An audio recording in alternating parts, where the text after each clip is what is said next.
موعد وتوقيت مباريات الجولة 28 و29 من الدوري المغربي الاحترافي لكرة القدم. القسم الأول موسم 2023-2024. ولكن قبل التفاصيل لا تنساو ديروا جيم للفيديو واشتراك في القناة ومشاركة الفيديو مع أصدقائكم. مباريات نارية وقوية، خصوصا أندية المقدمة وكذلك أندية أسفل الترتيب.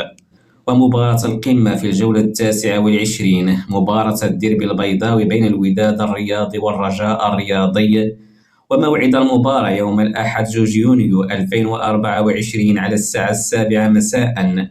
وفيما يلي باقي جدول المباريات الجولة 28 و29. يوم الاثنين 27 من ماي 2024 المغرب الفاس يستقبل حسنية أكادير على الساعة 6 مساء. اتحاد ورقة يستقبل المغرب التطواني على الساعة 8. يوم الثلاثاء 28 من ماي 2024 يوسفية برشيد يستقبل الفتح الرباطي على الساعة 7. مولودية وجدة يستقبل نهضة الزمامرة على الساعة 7 مساء. الجيش الملكي يستقبل شباب السوالم على الساعة 7. اتحاد طنجة يستقبل الرجاء الرياضي على الساعة 7. نهضة بركان يستقبل شباب المحمدية على الساعة 7. الوداد الرياضي يستقبل أولمبيك آسفي على الساعة 7.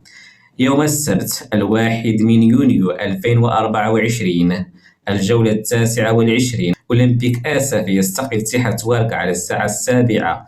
نهضة الزمامرة يستقبل اتحاد طنجة على الساعة 7. الفتح الرباطي يستقبل مولودية وجدة على الساعة 7. حسنية أكادير يستقبل يوسفية برشيد على الساعة 7.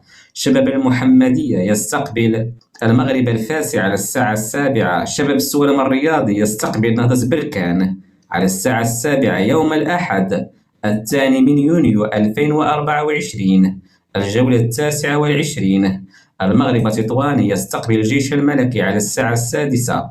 والرجاء الرياضي يستقبل الوداد الرياضي في الديربي البيضاوي على الساعة 6.